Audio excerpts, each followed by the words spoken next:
ऐसा नहीं है कि 202 विधायक अगर एनडीए के पास है और खेल नहीं होगा, ऐसा नहीं है। बीजेपी चुनाव से पहले ही इशारा बहुत तरह का कर चुकी थी कि मेरा मुख्यमंत्री होना चाहिए, मेरा मुख्यमंत्री होना चाहिए। और जब आप ध्यान रखिए अभिषेक जी, जब 29 सीटें एलजेपी को दी गई थी लड़ने के लिए, उस समय ही तय हो गया था कि भाजपा के दिल में क्या है, भाजपा चाहती क्या है। नहीं तो 29 सीट एलजेपी को देने का कोई मतलब था नहीं, वो आप भी समझ रहे हैं। लेकिन 29 सीटें मिली, 19 वो जीत भी गए। तो लेकिन और हर कोशिश थी कि जेडीयू को 50 से नीचे रखा जाए।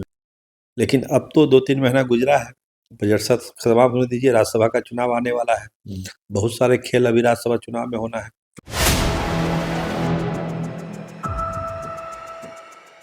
नमस्कार, आप देख रहे हैं 4 PM और मैं हूं अभिषेक मिश्रा। क्या कांग्रेस की वजह से बीजेपी के राष्ट्रीय अध्यक्ष नितिन नवीन राज्यसभा नहीं जा पाएंगे? और सवाल यह भी कि क्या बिहार के मुख्यमंत्री नीतीश कुमार से खतरा महसूस कर रही है भारतीय जनता पार्टी?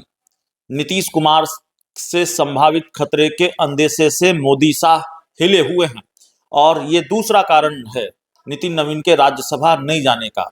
हमारे साथ बिहार के senior journalist Saroj Singh sir हैं और सर से हम समझने की कोशिश करेंगे नितिन नवीन राज्यसभा नहीं जा रहे हैं।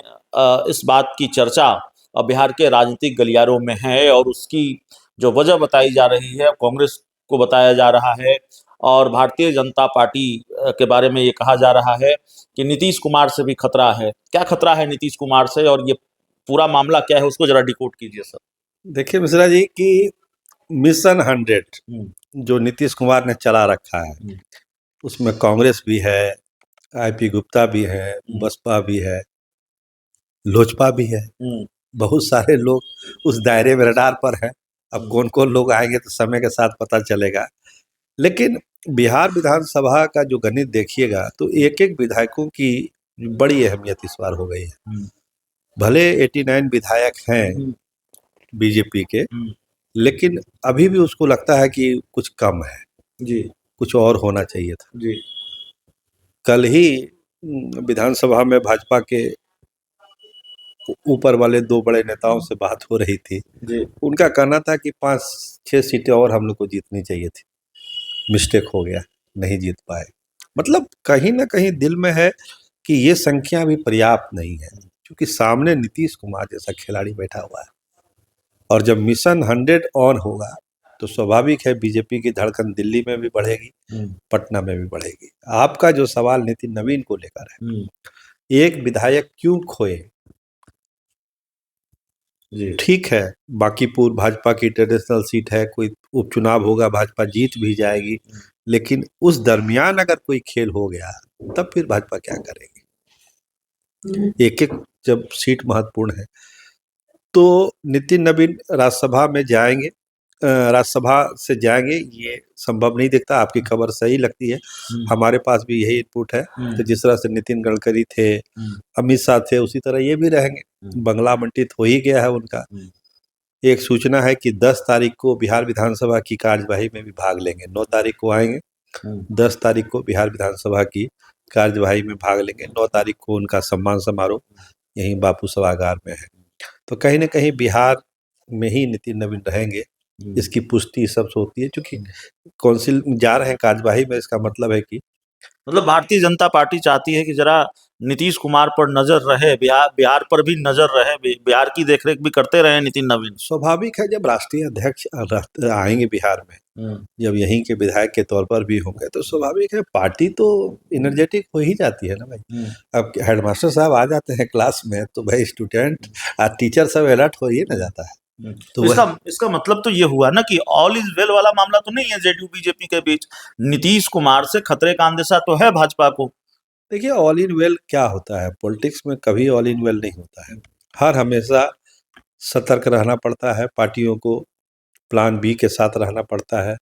पिछले विधानसभा में भी देखिए कि कितना उलटफेर हुआ। आप तो फॉलो करते हैं बिहार विधानसभा की कार्यवाही को भी और यहाँ की सियासत को भी।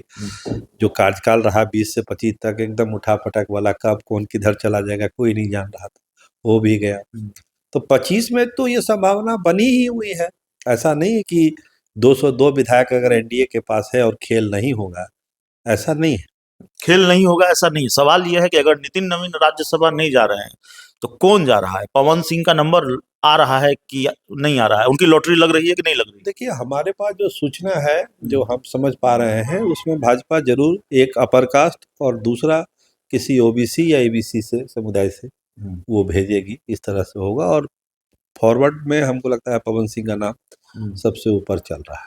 पवन सिंह की लिस्ट में सबसे आगे है अभी आज के तारीख में। बाकी तो बदलते रहता है सब लिस्ट, लेकिन इतना तय है कि एक अपर कास्ट और दूसरा ओबीसी ईबीसी में से कोई एक जाएगा, क्योंकि सामाजिक संतुलन, जातीय संतुलन बना के रखना है। हमने जहां से इस बात की शुरुआत की, इस इंटरव्यू की शुरुआत जहां से की, वहां पर फिर लौटते हैं। क्या वाकई, चूंकि अगर आपने कहा मिशन 100, नीतीश कुमार चाहते हैं जेडीयू के 100 विधायक हों और उसके लिए तमाम तरह के ऑपरेशन, हर पार्टी में सेंधमारी की कवायद हो रही है, हर पार्टी में गुंजाइश तलाशी जा रही है। तो सवाल यह है कि मिशन 100 का मतलब तो यह है कि नीतीश कुमार को भी भाजपा पर भरोसा नहीं है। स्वाभाविक है। बीजेपी चुनाव से पहले ही इशारा बहुत तरह का कर चुकी थी कि मेरा मुख्यमंत्री होना चाहिए, मेरा मुख्यमंत्री होना चाहिए। और जब आप ध्यान रखिए अभिषेक जी, जब 29 सीटें एलजेपी को दी गई थी लड़ने के लिए, उस समय ही तय हो गया था कि भाजपा के दिल में क्या है, भाजपा चाहती क्या है। नहीं तो 29 सीट एलजेपी को देने का कोई मतलब था नहीं, वो आप भी समझ रहे हैं।